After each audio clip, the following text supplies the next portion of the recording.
My mother gave me 48 hours to vacate my own home because my sister Mia needed a fresh start. I didn't scream. I simply gathered my deed, alerted the precinct, and sat in the dark. When they kicked down the door, handcuffs were waiting. This is a story about how silence can be the loudest weapon you have.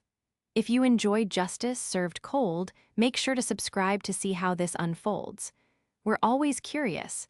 Where in the world are you watching from today? Let us know in the comments. The room was spinning before the phone even rang. I was lying on the cool hardwood floor of my living room, pressing a bag of frozen peas against my forehead. It was a migraine, one of the bad ones that make your vision fracture into jagged shards of light and nausea. I hadn't eaten in 2 days. The house, usually my sanctuary, felt like a cavern, amplifying every creak of the settling timber. I loved this house. It was an old Victorian build, drafty and stubborn, but it was mine. My grandmother, Nana Rose, had left it to me explicitly in her will 3 years ago. She had bypassed my mother entirely, a fact that had caused a cold war in our family ever since. But today, in the throes of sickness, I wasn't thinking about family politics. I was just trying to breathe through the pain. Then, my phone buzzed against the floorboards. The vibration felt like a drill into my skull. I squinted at the screen. Mom. I almost didn't answer. In fact, my thumb hovered over the decline button. Joyce, I had stopped calling her mom in my head years ago, never called to check on me. She called to demand, to guilt, or to extract. But the persistent buzzing was worse than the potential conversation, so I swiped right and put it on speaker, laying the phone on the floor next to my ear. Hello, I whispered, my voice raspy. Maria, you need to listen to me, and you need to listen closely. Joyce's voice didn't have a preamble. It was sharp, clipped, and devoid of warmth. It was her business voice, the one she used when she was trying to return a used dress without a receipt. I have a migraine, Joyce. Can this wait? No, it cannot wait. This is an emergency, a family emergency. I closed my eyes, the familiar pit forming in my stomach. Is Dad okay? Is Mia? Mia is in crisis, Joyce announced, the drama dripping from every syllable. Andrew lost the apartment. They are being evicted on Tuesday. They have nowhere to go, Maria, nowhere, and she is your sister. I'm sorry to hear that, I said, and I meant it, though my sympathy was limited. Andrew, Mia's husband, was a serial entrepreneur who had burned through 3 startups and 2 inheritances in 5 years. Do they need money for a hotel for a few nights? I can transfer. No, Joyce cut me off. They don't need a hotel, they need a home, they need stability. There was a pause, a heavy, loaded silence that I knew, instinctively, was the precursor to a blow. Okay, I said cautiously, so they're moving in with you. Don't be ridiculous, Maria. You know your father and I downsized to the condo. We don't have the room for Mia, Andrew, and all their things. Besides, Andrew needs a workspace. She took a breath, and then she delivered the sentence that shattered my migraine-induced fog. We've discussed it as a family, and we've decided. You are going to let them have the house. I blinked, staring at the dust motes dancing in a shaft of sunlight. What? The house, Joyce repeated, slower this time, as if speaking to a slow child. Nana's house. It's too big for you anyway. You're one person, you're always working. You don't need 4 bedrooms. Mia needs the space. She's trying to start a family. It's the only fair solution. I sat up, the bag of peas sliding off my face. The pain in my head was suddenly replaced by a cold shock. You want me to? Let them live here. For how long? Joyce laughed. It was a dry, brittle sound. Not let them live there, Maria. You need to move out. You have 48 hours. Andrew has a truck coming on Tuesday morning. You need to have your things packed and gone by then. Leave the furniture, though. They'll need it until they get settled. I gripped the phone, my knuckles turning white. I'm sorry, are you insane? This is my house, I own it. Nana left it to me. And that was a mistake, Joyce snapped, her volume rising. A clerical error made by a senile old woman who didn't understand what she was signing. We've spoken to a lawyer, Maria. We know the truth. The will is being contested. As of this morning, that house is essentially family property again, and as the matriarch, I am designating it to the child who actually needs it. She was lying, I knew she was lying, but the sheer audacity of it took my breath away. You can't just kick me out of my own home, Joyce. That's not how the law works. I am your mother, she screamed, the facade of calm cracking. And I am telling you what is going to happen. You have had 3 years living there for free while your sister struggled. It is her turn. You have 48 hours, Maria. If you aren't out by Tuesday morning, Andrew is coming in, and he won't be gentle with your boxes. Do the right thing for once in your selfish life. The line went dead. I sat there in the silence, the echo of her scream bouncing off the walls of the house she claimed wasn't mine. I looked around at the living room I had restored with my own money, the floors I had sanded, the walls I had painted. My headache was gone. In its place was a clarity so sharp it felt like a weapon. The betrayal wasn't just in the demand, it was in the ease with which she discarded me. The betrayal was worse than the diagnosis itself. For a long time, I didn't move. I just stared at the phone, half expecting it to ring again, half expecting it to explode. 48 hours. The deadline hung in the air like a physical threat. I knew my mother. I knew her tactical playbook. She operated on shock and awe. She blitzed you with an outrageous demand, screamed until you were disoriented, and then relied on your desire for peace to make you capitulate. She banked on the fact that I was the good daughter, the quiet one, the one who avoided conflict. She thought I would panic.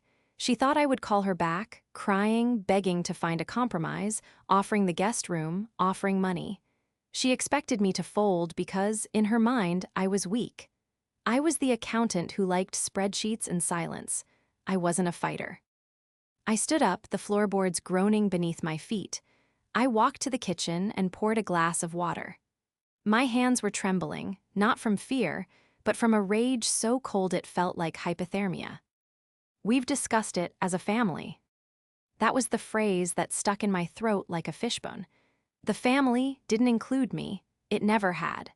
The family was a closed ecosystem consisting of Joyce, my father, and Mia.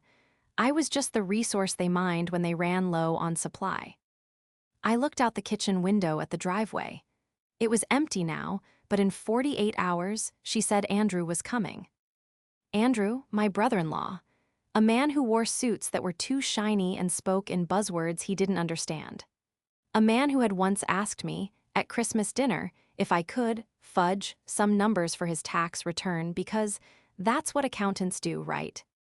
He wasn't just coming to move in, he was coming to take. Joyce had said, leave the furniture. They didn't just want the shell, they wanted the life I had built inside it. They wanted to peel me out of my existence and wear it like a costume. My phone pinged, a text from Mia. Mia, hey sis, Mom said she talked to you. So excited to finally have a decent place for the baby, we're trying. Don't worry about cleaning too deep, I'm going to redo the paint anyway. Just leave the keys under the mat if you leave before we get there. Zoxo. No apology, no request, just Zoxo and a demand for the keys. I typed out a response, are you serious? You can't do this. I stared at the words, then I deleted them. I typed another, if you come here, I'm calling the police. I deleted that too. I put the phone down on the counter. Why was I trying to negotiate with terrorists? That's what this was, emotional terrorism. If I engaged, if I argued, I gave them what they wanted, a lever to pull. If I screamed, Joyce would call me hysterical. If I reasoned, Andrew would talk over me. If I cried, Mia would play the victim. No, I wouldn't say a word. I worked in forensic accounting. My entire career was built on following paper trails, documenting inconsistencies, and presenting undeniable facts to authorities. I spent my days hunting people who thought they were smarter than the system, people who thought they could bully their way into wealth they hadn't earned. Joyce and Mia thought they were dealing with their pushover daughter-sister. They had forgotten who I actually was. They saw a woman who knitted on weekends and owned a cat. But they had forgotten one crucial thing. I destroy fraudsters for a living. I walked to the hallway closet and pulled out a shoebox from the top shelf. Inside wasn't shoes, but a stack of documents.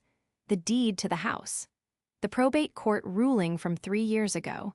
The hard copy of Nana Rose's will, with the specific clause disinheriting Joyce highlighted in yellow. I took the documents to the dining table. Then, I opened my laptop. I didn't pack a single box. Instead, I logged into Amazon and ordered 3 high-definition, motion-activated security cameras with cloud storage. I paid for overnight shipping. Then I opened a new email draft. Subject line, trespass notice. I wasn't going to leave. I was going to dig in, and I wasn't going to warn them.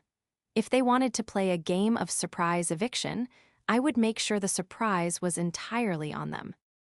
To understand why they felt entitled to my house, you have to understand Nana Rose.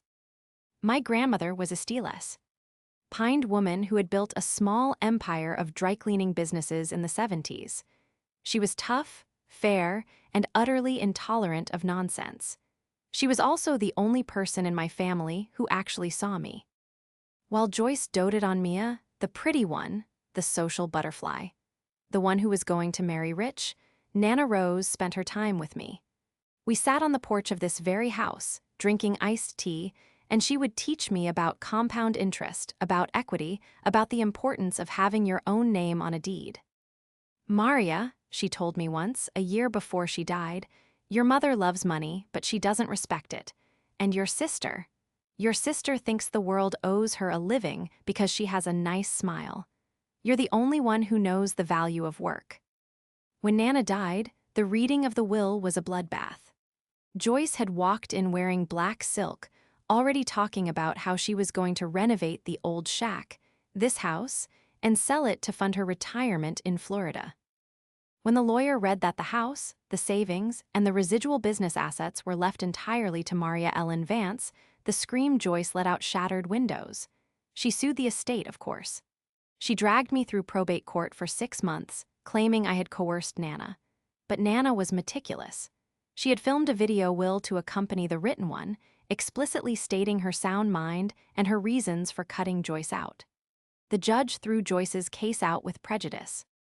That was 3 years ago. Since then, Joyce had played nice. She had pretended to accept it, but I should have known better. Narcissists don't accept defeat, they just wait for a weakness. And now they had found their excuse, Mia's failure. Mia was 29, and she had never held a job for longer than 6 months. She was a lifestyle coach, which mostly meant posting photos of coffee on Instagram and charging people $200 for advice she wasn't qualified to give. Then there was Andrew, my brother-in-law. Andrew was the architect of this current disaster. He was 30, handsome in a generic, catalog model way, and utterly vacuous. He was currently trying to launch a crypto-based luxury concierge service. From what I gathered, he had leveraged their apartment, their car, and Mia's credit cards to fund this venture, which had spectacularly collapsed last week. I sat at my computer, looking up Andrew's recent public records. It was worse than Joyce had let on. It wasn't just an eviction. There were 3 small claims court filings against him in the last month alone. He owed money all over town. They weren't just looking for a place to stay. They were looking for an asset to liquidate. I knew exactly how this would go. They would move in temporarily. Then, Andrew would find a problem with the foundation or the roof. They would convince me to take out a loan against the house to fix it. Or they would make my life such a living hell that I would leave of my own accord, and then they would claim squatters' rights. I looked at the clock, 36 hours remaining. My phone buzzed again. It was Andrew this time. Andrew, Maria, hey, Joyce said you're cool with the move. Listen, I need the garage cleared out. I have some inventory coming for the business and I need a secure space. Make sure your car is parked on the street by Tuesday. Thanks. The arrogance was breathtaking. He was ordering me to move my car out of my own garage to make room for his inventory. Likely boxes of unsellable merchandise from his failed scheme. I felt a flash of heat, a desire to text back and tell him exactly where he could stick his inventory. But I forced myself to breathe. Gray rock, I reminded myself, be a smooth gray rock. Give them nothing to grab onto. I didn't reply. Instead, I called a friend of mine. Not a shoulder to cry on, but a professional contact. "Hey, Dave," I said when he picked up. Dave was a sergeant at the local precinct. We had worked together on a fraud case a few years back where a local charity director was skimming funds. "I have a weird situation, and I need to ask about the protocol for an active break-in." "Everything okay, Maria?" Dave's tone shifted instantly from casual to cop. "Not yet," I said, looking at the text from Andrew. "But on Tuesday morning, I have a feeling I'm going to need a patrol car." "Tell me," he said. "My family is planning a home invasion," I said calmly, "and I have the text messages to prove it's premeditated." The silence in the house was heavy, but it wasn't peaceful. It was the kind of silence you feel in the split second before a car crash, loaded with kinetic energy, waiting for the impact. I didn't pack, I didn't call a moving company, I didn't even move my car. Instead, I turned my dining room table into a war room. My laptop was open, the screen glowing with the familiar blue hue of the county clerk's public records database. Next to it, I had a pot of black coffee and a legal pad. This was my domain. Thigh. S was where I felt powerful. When people lie, they usually do it with words. Words are messy, they can be twisted, forgotten, or reinterpreted. But numbers are cold, hard, and unforgiving. Numbers don't care about your feelings, and they certainly don't care about your mother's manipulation tactics. I started with the basics, the contested will. Joyce had claimed the will was being contested as of that morning. In our county, probate filings are public record and digitized within hours. I logged into the probate court's portal and searched for Nana Rose's estate. Last entry, case closed, final decree of distribution. Date 3 years ago. There were no new filings, no motions to reopen, no affidavits of contest, nothing. "Liar," I whispered, the word tasting bitter. It wasn't a surprise, but seeing the empty screen confirmed the strategy. It was a bluff. A terrifying, high-stakes bluff designed to scare me out of the house before I could verify the truth. If I left, even for a day, they would change the locks, establish residency, and then the legal battle to remove them would take months, maybe years. But why the urgency? Why 48 hours? I switched tabs to search for Andrew. I pulled his credit report, something I could do legally because he had foolishly listed me as a guarantor on a car lease 2 years ago, which I had promptly removed myself from, but his file was still linked to my monitoring service. The screen populated with red flags. His credit score had plummeted 150 points in 6 months. 4 credit cards were maxed out, but then I saw the detail that made my stomach turn. A month ago, Andrew had registered a new LLC, Prestige Crypto Ventures. The registered agent address: 1422 Maple Drive. My address. He hadn't just decided to move in yesterday. He had been planning this for at least 4 weeks. He had listed my home as his business headquarters. I dug deeper, cross-referencing the LLC with state filings. He had taken out a small business line of credit, $50,000, using the business address as collateral verification. The pieces clicked into place with a sickening thud. He wasn't just broke. He was underwater on a loan that required a physical asset he didn't own. The eviction from their apartment wasn't just bad luck. He was likely fleeing creditors who were looking for him at his old address. He needed to be here, at the address on his filing, to keep the fraud going. He wasn't coming to live with family. He was coming to hide in his collateral. My phone buzzed. It was a notification from the security app I had just installed. The cameras had arrived an hour ago, and I had spent the afternoon mounting them. One above the front door, one covering the driveway, and one hidden in the foliage of the back porch. I checked the feed. A car had just pulled up to the curb. Not Andrew's flashy leased BMW. It was Joyce's sedan. I watched on the screen as she got out. She wasn't walking like a grieving mother or a worried grandmother. She was marching. She wore a sharp blazer and sunglasses, carrying a clipboard. She looked like a general inspecting a battlefield. She didn't knock, she didn't ring the doorbell. She took a key from her purse, a key I had given her for emergencies only, and jammed it into the lock. I didn't move from the table. I just watched the live feed as she twisted the key. The door didn't open. I had changed the cylinders 2 hours ago. She twisted it again, harder. Then she rattled the handle. On the screen, I saw her jaw tighten. She stepped back, looked at the key, looked at the door, and then hammered her fist against the wood. "Maria," she screamed. The sound was muffled through the heavy oak, but clear as day on the audio feed from the camera. "Open this door right now. I know you're in there." It was time to engage, but not on her terms. I didn't go to the door. I picked up my cell phone and dialed her number. On the camera feed, I saw her startle as her purse vibrated. She dug it out, glared at the screen, and answered. "You ungrateful little." "The locks are changed, Joyce," I said, my voice steady, though my heart was hammering against my ribs like a trapped bird. "And you're trespassing." "Trespassing?" She let out a shriek that distorted the microphone on her end. "I am your mother. This is family property. Open this door before I call the police and tell them you're stealing Andrew's inheritance." "Andrew doesn't have an inheritance," I said. "And neither do you. I just checked the probate records, Joyce. There is no contested will. You lied." Silence.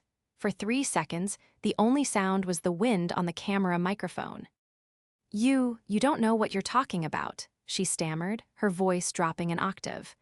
"The lawyer is filing it tomorrow morning. It's a done deal. You're just delaying the inevitable." "If it's being filed tomorrow, then it's not a legal order today," I countered, leaning back in my chair. "Which mean?" Right now, this house is 100% mine. And if you or Andrew try to enter it without my permission, it is breaking and entering." "You are being selfish," she shouted, abandoning the legal pretense for emotional battering. "Your sister is pregnant. She is pregnant and homeless, and you are sitting in a 4-bedroom house all by yourself with your spreadsheets. How can you be so cold? Andrew needs this workspace. He has investors coming." "He listed my house as his LLC headquarters a month ago," I said. That stopped her cold. On the video feed, I saw her freeze, phone pressed to her ear. She looked around nervously, as if realizing for the first time that I wasn't just the passive daughter she could bully. "I pulled his business filings, Joyce. I know about Prestige Crypto Ventures. I know he used this address to secure a line of credit. If he moves in here, he makes me an accessory to bank fraud. Is that why you're pushing this? Did you co-sign for him?" It was a guess, but a calculated one. Joyce's posture slumped. "It wasn't fraud," she hissed, her voice low and venomous. "It was a bridge loan. He just needs a place to operate for a few months until the coin launches. You are ruining everything. If he defaults, they come after my condo, Maria. Do you want your parents on the street?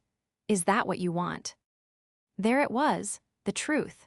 Andrew had conned Joyce, and now Joyce was trying to feed me to the wolves to save herself.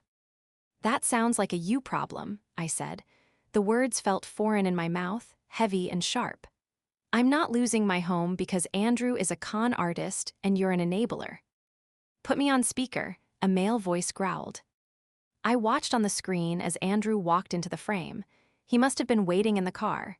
He snatched the phone from Joyce. "Listen to me, you little bleak-faced nerd," Andrew spat. He didn't even try to charm me this time. "I don't care what papers you have. I have a truck coming tomorrow at 8:00 a.m. We are moving in. If you are still there, I'm going to personally throw your crap onto the lawn. You think a changed lock is going to stop me? I'll kick the door in. This is my family now. You're just the obstacle. If you kick the door in, Andrew, you'll be arrested." "The cops don't get involved in civil disputes," he laughed, a cruel, barking sound. "Family disputes are civil matters, I've already checked. By the time they figure out who owns what, I'll be sitting on your couch and you'll be in a motel.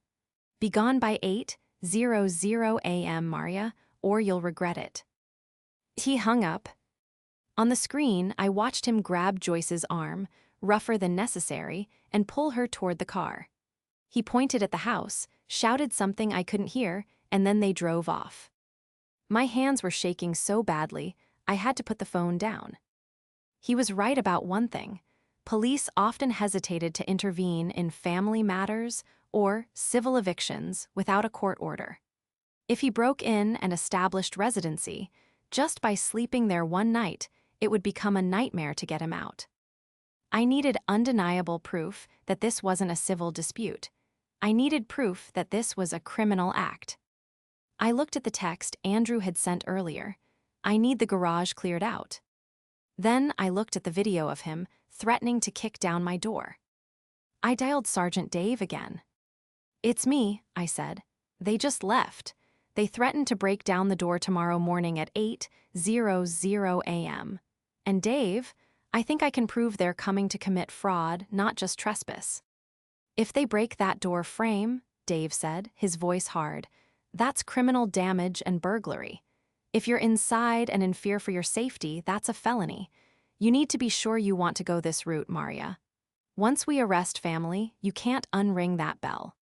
I looked at the photo of Nana Rose on my mantelpiece. I remembered how Joyce had screamed at her funeral. I thought about Andrew calling me a bleak-faced nerd while trying to steal the roof over my head. "Ring it," I said. "Ring it loud." The night before the deadline was the longest of my life. I didn't sleep. Every creak of the house sounded like a footstep. I kept the lights off, moving through the rooms like a ghost in my own home. I wanted them to think I had left. If the house looked dark and abandoned, they would be bolder. They would be careless. At 11:00 p.m., my phone lit up again. "Mia." I let it go to voicemail, then a text. "Mia, please, Maria. Mom is saying you locked her out. Andrew is furious. I'm scared. We just need a place for a few weeks. I promise I'll make him be nice. Don't do this to me. I'm your sister." For a moment, I wavered. This was Mia, the little girl I used to walk to school, the teenager I helped with homework. Was she really in on it, or was she just another victim of Andrew's chaos and Joyce's enabling? But then another message popped up, a screenshot. It was a Zillow listing. My house listed for rent, available immediately, 4-bedroom. M. Victorian, $3,500 month. Contact Andrew. He had listed it 2 hours ago. The blood drained from my face. They weren't just moving in. They were planning to rent out the rooms, or maybe the whole house, to generate cash flow while I was kicked to the curb. Mia wasn't asking for a place to stay. She was asking me to hand over my asset so her husband could monetize it. I screenshotted the listing. I emailed it to myself. I printed a copy. Then I responded to Mia. "Maria, you're not moving in, Mia. And Andrew listed my house for rent an hour ago. Did you know about that?" The typing bubbles appeared, then disappeared, then appeared again. "Mia, he's just trying to be creative. We need money. Why are you so selfish? You have everything and we have nothing. Just let him handle it." She knew she was complicit. The wavering in my chest hardened into concrete. The sun began to rise at 6:30 a.m. The sky turned a bruised purple, then a pale, unforgiving gray. I was dressed and ready. I wore my court clothes, a dark blazer, slacks, and sensible shoes. I wasn't the victim today, I was the witness. I checked the cameras. The street was quiet. At 7:15 a.m., a text from Dave. "Dave, we have a unit down the street, out of sight. Just sit tight. Do not open the door. Let them make the first move. We need the break-in on video." "Maria, copy that." I went into the living room and sat in the armchair furthest from the window, but with a clear line of sight to the hallway. I placed my laptop on the side table, the camera feed open. I had the printed deed, the utility bills in my name, the screenshot of the Zillow listing, and the fraud report on Andrew laid out on the coffee table. It looked like an exhibit table in a courtroom. At 7:55 a.m., the rumble of a heavy engine shook the window pane. I looked at the screen. A U-Haul truck was backing into my driveway. It was way too big for just a temporary stay. They had brought everything. Andrew was driving. Joyce was in the passenger seat. Mia was following behind in their car. They got out. Andrew looked energized, almost manic. He was wearing work gloves. Joyce was pointing at the house, directing him like a foreman. I watched Andrew walk up the porch steps. He didn't even knock this time. He went straight for the lock with a drill he had pulled from his belt. My heart hammered against my ribs. This was it. He drilled into the lock. Metal shrieked. "Hurry up," I heard Joyce yell from the driveway, "before the neighbors come out." "Almost got it," Andrew grunted. The drill whined, then crunched. The lock gave way. Andrew kicked the door. It swung open, hitting the wall with a deafening crash. "Honey, we're home," he shouted, stepping into my hallway, his boots muddying the floor I had polished yesterday. Joyce followed him, carrying a box. Mia trailed behind, looking anxious but silent. They walked right past the living room entrance. They were heading for the stairs. "Get the master bedroom," Joyce commanded. "I want Maria's things out of there first." I stood up. "Get out of my house," I said. My voice was calm, projected clearly across the hallway. They froze, all three of them whipped around. Andrew looked at me, then at the table covered in documents, then back at me. His face twisted into a sneer. "You're still here," he laughed, taking a step toward me. "I told you to leave. You want to do this the hard way." "I said get out," I repeated. "You broke into my home. You are trespassing." "I live here now," Andrew roared, puffing his chest out. "This is my residence. I have mail coming here." "You have fraud indictments coming here," I corrected him. He lunged. It was instinctual, a bully's reaction to being challenged. He crossed the threshold of the living room, hand raised to grab me. "That's enough." The shout came from the open front door. Andrew spun around. Sergeant Dave was standing in the doorway, hand on his holster. Behind him, two uniformed officers were already stepping into the hallway. "Police," Dave shouted. "Step away from her, hands where I can see them, now." The color didn't just drain from Andrew's face, it vanished. He looked from the cops to me, his mouth opening and closing like a fish on dry land. Joyce dropped the box she was holding. It crashed to the floor. It was my grandmother's fine china. I heard the shatter. "Officer," Joyce shrieked, pointing a trembling finger at me. "She invited us. She's crazy. This is a misunderstanding." "I saw you drill the lock, ma'am," Dave said, his voice flat. "We've been watching the whole thing. Andrew Miller, turn around and place your hands behind your back." The sound of shattering china echoed like a gunshot, freezing the room for a terrifying second. My grandmother's teacups, delicate, hand-painted porcelain that had survived 3 generations, lay in jagged shards around Joyce's feet. "You broke the lock," Sergeant Dave said, his voice cutting through the chaos like a knife. He wasn't yelling, but his tone brooked no argument. He stepped fully into the hallway, his hand resting casually on his belt, signaling total control. "That's breaking and entering. And since you're currently standing in a property you don't own, destroying property you don't own, we're adding criminal mischief to the list." "It's a misunderstanding," Joyce shrilled, her hands fluttering wildly. She looked from Dave to me, her face a mask of frantic denial. "She's my daughter. We have keys. She changed the locks illegally. Tell him, Maria. Tell him this is a family dispute." I looked at my mother, really looked at her. For 32 years, I had been terrified of that voice. I had spent my life trying to smooth out the edges of her rage, to keep the peace, to be the good one. But standing there, watching her try to gaslight a uniformed police officer while standing in the wreckage of my grandmother's legacy, the fear evaporated. It was replaced by a cold, hard resolve. I picked up the file from the coffee table. "Officer," I said, my voice steady, projecting clearly so the neighbors gathering on the sidewalk could hear. "I did not invite them. I have text messages from 3 days ago telling them explicitly not to come. I have a transcript of a phone call where my mother threatened to have me forcibly removed. And I have this." I held up the Zillow printout. Andrew, who had been trying to silently edge back toward the door, froze. "This is a rental listing," I continued, walking toward the police, effectively blocking their exit.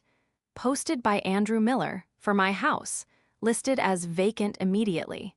He didn't come here to live with family, Sergeant. He came here to seize the property, kick me out, and rent it to strangers to pay off his debts." I turned to Mia. She was standing by the door, pale as a ghost, clutching her purse. She looked at the paper in my hand, then at Andrew. You listed it," Mia whispered. Her voice was small, trembling. "You told me we were moving in because we wanted to be close to Mom.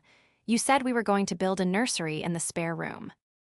"Baby, don't listen to her," Andrew said quickly, flashing a desperate, oily smile. "It's just a feeler, just testing the market. You know, for asset valuation, it's just business." "Asset valuation?" I scoffed. "You listed it for $3,500 a month with a move-in date of today. You were going to make me homeless and move tenants in before my bed was even cold." I turned the page in the file. "And Sergeant, I also have the public filing where Andrew Miller registered his LLC, Prestige Crypto Ventures, using my address without my consent. That was 4 weeks ago. He's been planning this hostile takeover for a month. This isn't a family dispute. It's premeditated real estate fraud." The silence that followed was absolute. Even Joyce stopped hyperventilating. She stared at Andrew, her eyes widening as the reality of his deception and her own foolishness sank in. "You used her address," Joyce whispered, her voice cracking. "Andrew, you told me you had investors. You told me the bank loan was secured by your parents' estate." "I did what I had to do," Andrew snapped, his facade finally crumbling into ugly, desperate anger. He pointed a shaking finger at me. "She has everything. Look at this place. She sits here all day doing nothing while I'm out there hustling, trying to build something. She doesn't deserve this. We're the ones with a kid on the way. We're the ones who need the break. She's just a selfish hoarding." "That's enough," Dave interrupted, stepping forward. He pulled his handcuffs from his belt. The metal clicked ominously. "Andrew Miller, turn around. You are under arrest for breaking and entering, criminal trespass, and property damage. We'll let the DA figure out the fraud charges." "You can't arrest me," Andrew screamed as Dave spun him around. "My father knows the mayor. This is a civil matter. Joyce, do something, tell them." Joyce didn't move. She looked at the shards of china on the floor. She looked at me, standing tall with my evidence. And for the first time in her life, she realized she had backed the wrong horse. I didn't know," Joyce stammered, looking at the officer. "I didn't know about the listing. I didn't know about the loan. I just wanted to help my daughter." "Then you should have helped me," I said softly. Dave tightened the cuffs on Andrew. "Ma'am," he said to Joyce, "you're on the trespass notice too. I suggest you get in your car and leave before I decide to make this a family reunion downtown. And if I see your car on this street again without an invitation, you'll be joining your son-in-law." Andrew was struggling now, shouting obscenities as 2 officers marched him out the door. The neighbors, Mrs. Higgins from next door, the young couple from across the street, were watching in stunned silence. Andrew Miller, the entrepreneur, was being dragged out of a house. He tried to steal, kicking and screaming like a toddler. Mia stood alone in the hallway. She looked at the empty doorway where her husband had just vanished. Then she looked at me. Tears were streaming down her face, ruining her makeup. "I didn't know," she sobbed, her voice breaking. "Maria, I swear to God, I didn't know he listed it. He told me. He told me you agreed. He told me you wanted to travel. He said you offered the house to us." I looked at my sister. I saw the fear in her eyes, the fear of a woman who had just realized her entire life was built on a foundation of lies. I believed her about the listing. Mia was entitled, yes. She was spoiled, absolutely. But she wasn't cruel enough to rent out my home to strangers. She was just a pawn. "He lied to you, Mia," I said, my voice tired. "He lied to everyone, but you let him. You let him because it was easier than working. You let him because you thought you were entitled to what I built." I have nowhere to go, she whispered, sinking to the floor right next to the broken china. He spent our savings. My credit is ruined. Mom's condo is too small. I have a baby coming in 4 months. What am I going to do? It would have been so easy to say, stay. It would have been the good daughter thing to do, to offer her the guest room, to help her pick up the pieces. But I looked at the drill hole in my door. I looked at the smashed heirloom on my floor. You're going to figure it out, I said gently, but not here, not today. The next 3 months were a blur of legal paperwork, but for the first time in years, the stress didn't feel like a weight, it felt like cleaning house. I hired a shark of a lawyer to handle the restraining orders. Andrew was arraigned on multiple felony counts. It turned out my house wasn't the only fraud he had committed. Once the police started pulling threads, the whole sweater unraveled. He had defrauded 2 previous landlords, forged signatures on loan documents, and embezzled from a short-lived partnership. He was looking at 3 to 5 years in state prison. Joyce tried to call me a week after the arrest. I didn't answer. Instead, I had my lawyer send a cease and desist letter formally barring her from contacting me or stepping foot on my property. It was harsh, it was unfilial, and it was the most peaceful decision I had ever made. She sent a long, rambling letter a month later, blaming Andrew for brainwashing her and claiming she was a victim too. I didn't finish reading it. I filed it in the evidence box and went back to my life. The house was quiet again. I replaced the broken door with a solid mahogany one, reinforced with a steel frame. I swept up the shards of Nana Rose's china and kept one piece, a handle with a painted rose, in a jar on my desk. A reminder. Then, on a rainy Tuesday, my doorbell rang. I checked the camera. It was Mia. She looked different. The expensive highlights were grown out. She wasn't wearing designer clothes. She was in a simple raincoat and jeans. She looked tired. She looked real. I hesitated, then opened the door. I didn't unlock the screen door, though. "Hi," she said. She didn't ask to come in. "Hi, Mia." She took a deep breath. "I'm not here to ask for anything. I wanted to return this." She slid an envelope through the gap in the screen door. "It's a check," she said, looking down at her shoes. "It's not much, but I got a job. I'm working reception at a dental office, and I'm taking classes at the community college." I looked at the envelope. "What is this for?" "The door," she said. "And the china. I know I can't replace Nana's tea set, but I wanted to pay for the damage. Andrew is gone. I filed for divorce and annulment. I'm staying with a friend from the support group." She looked up and her eyes were clear. "You were right, Maria, about everything. I was so used to Mom telling me I deserved the world that I never stopped to ask if I had earned it. I watched him drill into your lock, and I didn't say anything because I wanted the easy way out. I'm sorry. I'm so sorry." I looked at my sister.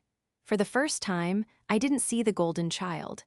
I saw a woman who had hit rock bottom and was trying to climb out with her own hands. I opened the screen door. "I can't let you move in, Mia," I said. "I can't go back to that dynamic." "I know," she said quickly.